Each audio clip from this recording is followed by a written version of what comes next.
Galera, agora a gente vai começar a comparação entre uma molécula de DNA e uma molécula de RNA. Então, temos aqui dois ácidos nucleicos, como nós já sabemos, são biomonômeros, são moléculas formadas por uma sequência de moléculas menores que, neste caso, são os nucleotídeos, a adenina, a timina, a citosina, a uracila, no caso do RNA. E aí a gente precisa entender as diferenças entre essas duas moléculas, beleza? Então vamos lá. Olha só. Olhando para o quadro, a gente já percebe, mesmo que ainda de forma muito solta, desconectada, a presença de vários nucleotídeos, não é mesmo? Olha, eu tenho um nucleotídeo aqui, eu tenho outro aqui, eu tenho outros nucleotídeos do lado de cá, mas esses nucleotídeos eles ainda estão soltos. Não há conexão entre eles, não há conexão entre nucleotídeos de fitas opostas, assim como também não há conexões entre nucleotídeos de uma mesma fita. Então, realmente, esses nucleotídeos estão soltos.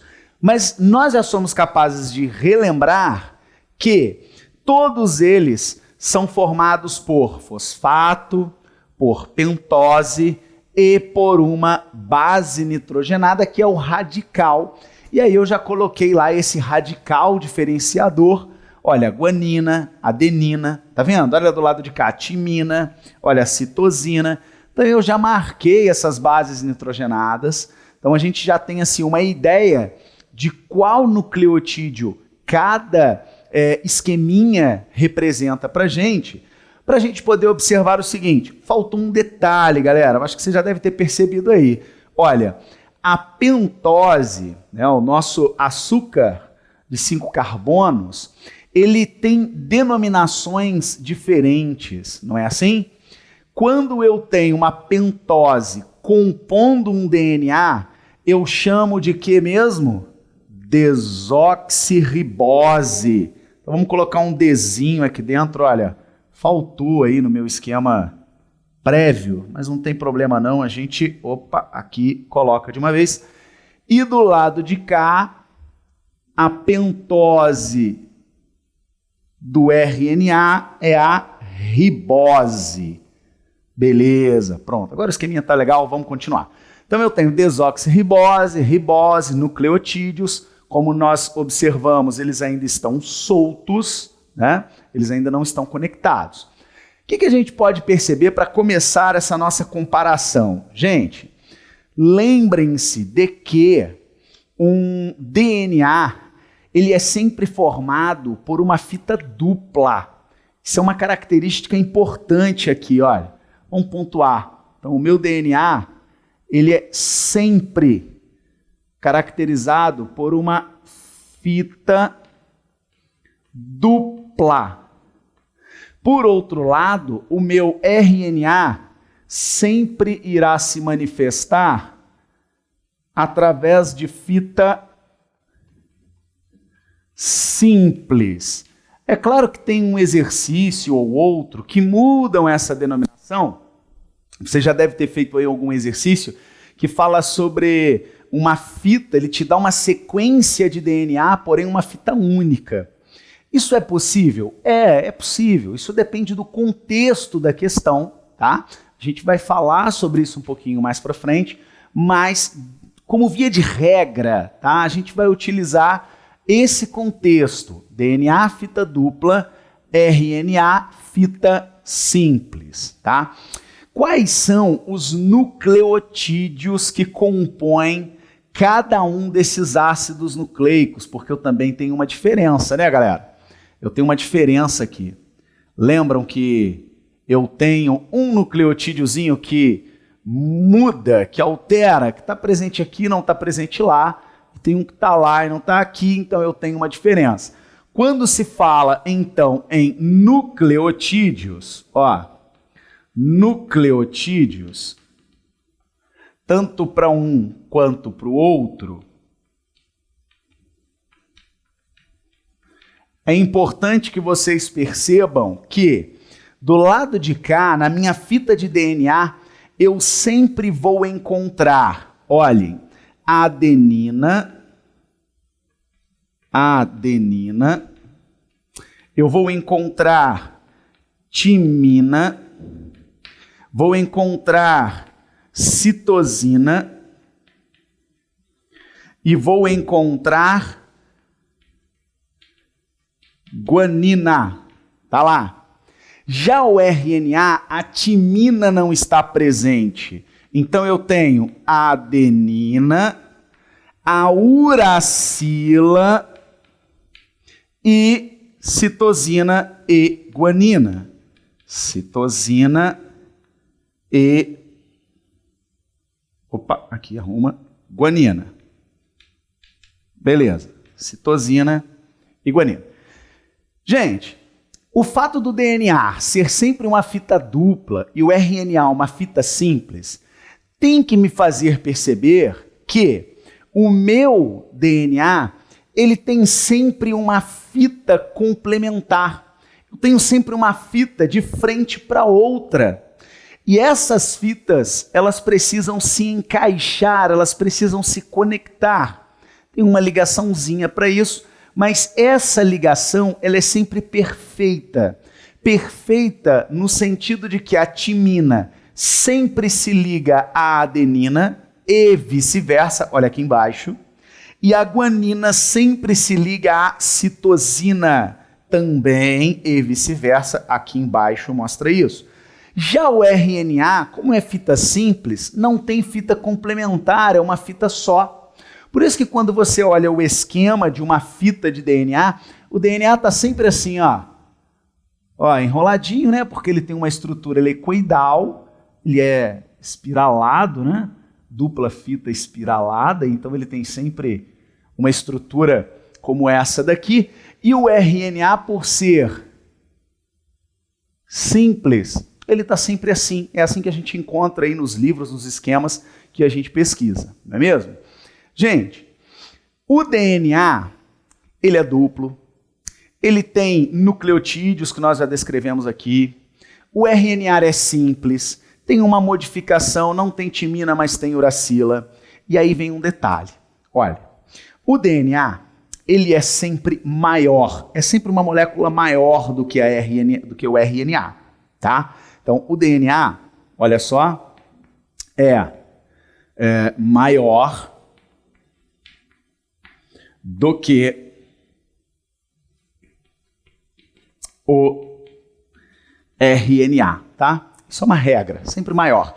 Obviamente, do lado de cá, o RNA é menor. Então, é menor do que o DNA. E aí vem um detalhe, a gente precisa entender o porquê. Né? Mas por quê? Isso é uma regra, o meu DNA vai ser sempre maior, o meu RNA vai ser sempre menor? Sim, isso é uma regra, isso não vai mudar. E a justificativa para isso é muito simples. O meu DNA, ele é a soma de todos os genes. Né? O meu DNA é o meu genoma, é o conjunto de todos os genes. O gene é aquele código, né, que guarda consigo as informações como se fosse uma receita para se fabricar uma proteína. Então, na verdade, como o meu DNA guarda todos os meus genes, eu logo penso numa molécula muito grande, né? Essa molécula, ela é uma molécula vasta. Já o RNA, ele representa a transcrição de um ou alguns desses genes. Então, pensa bem. Cara, o DNA tem todos os genes. O RNA é a transcrição apenas de um ou alguns genes. Então, é notório a diferença. O DNA vai ser sempre maior do que uma molécula de RNA, tá? Isso vai mudar, como eu disse? Não, não vai mudar. Vai ser sempre obedecendo este critério, beleza? Outro detalhe que a gente pode estabelecer aqui em termos de comparação. Quando você olha para uma molécula de DNA, e a gente entende já, a gente já falou disso aqui, essa molécula é uma molécula de fita dupla, essa molécula ela precisa ter conexões. entre as fitas, né? Eu tenho uma fita, que eu vou compor aqui uma fita do meu lado esquerdo e uma fita do meu lado direito. Só que os nucleotídeos estão soltos. Como conectar esses nucleotídeos? Existe para isso as pontes de hidrogênio. Então, numa molécula de DNA, eu vou ter a presença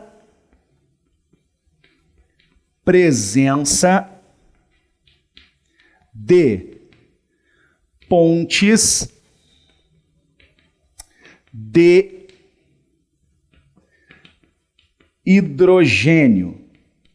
Eu tenho que ter pontes de hidrogênio porque as pontes de hidrogênio, elas conectam. Aqui, ó, são elas que estabelecem uma conexão entre as minhas fitas. E com um detalhe importante. Entre a minha timina e a minha adenina, eu tenho sempre duas pontes de hidrogênio. E entre a citosina e a guanina, 3 pontes de hidrogênio. O fato de eu perceber isso pode representar para mim, na hora do vestibular, a seguinte interpretação. Quanto maior for a concentração de citosina e guanina em uma molécula de DNA, mais difícil eu torno a saturação. Então, vamos supor que eu esteja elevando a temperatura de um determinado ambiente onde essa molécula esteja concentrada lá, ela esteja sendo mantida.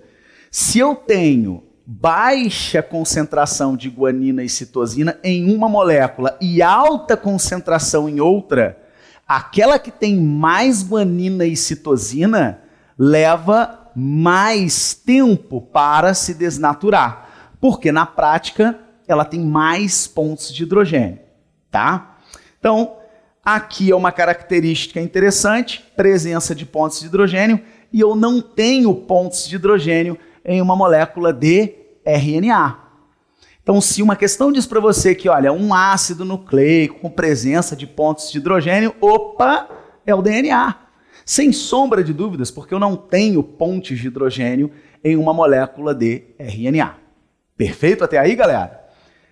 Quanto ao RNA, eu não tenho uma fita complementar, eu não tenho pontos de hidrogênio, mas eu preciso conectar aqui os nucleotídeos desta mesma fita. Afinal de contas, este nucleotídeo tem que estar preso a este, que tem que estar preso a este, e assim por diante.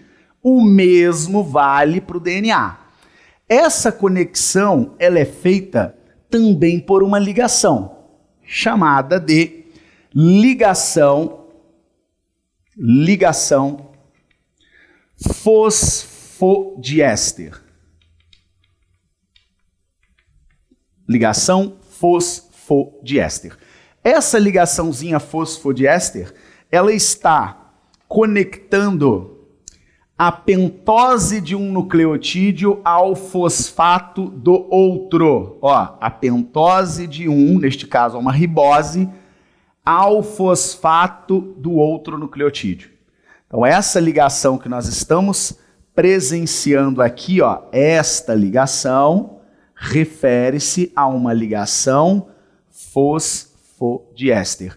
Ligação esta que está presente também aqui no DNA, porque se você olhar para lá, as fitas opostas elas estão conectadas. Mas se eu pudesse chegar aqui e pegar esse nucleotídeo e puxar, ele e o seu par, ou seja, citosina e guanina, sairiam. Não é isso? Para isso não acontecer, as ligações fosfodiésteres também estão presentes aqui. Ó. Aqui, aqui, aqui, aqui e aqui. Perfeito? Gente, claro que nós estamos trabalhando aqui com sequenciamento hipotético, um tamanho super reduzido de moléculas. Essas moléculas são bem maiores, né, do que as que estão sendo representadas aqui, beleza? É mesmo a título de entendimento, tá legal? Gente, faltou aqui a gente anotar, né? Aliás, aqui, ó, eu também tenho ligação fosfodiéster do lado de cá. Vamos colocar para sua anotação aí ficar perfeita. Ligação fosfodiéster. Aí, ó, essa aqui é uma ligação fosfodiéster, ó, entre um nucleotídeo e outro, beleza? De uma mesma fita. E esta ligação aqui, ó, esta ligação, ó, representa o quê? Representa uma ponte de hidrogênio, tá? Só para você ficar ligado, beleza? Então, estrutura, organização de DNA e RNA, tá no quadro, anota aí para a gente dar sequência aos nossos conteúdos. Valeu? Galera, até a próxima!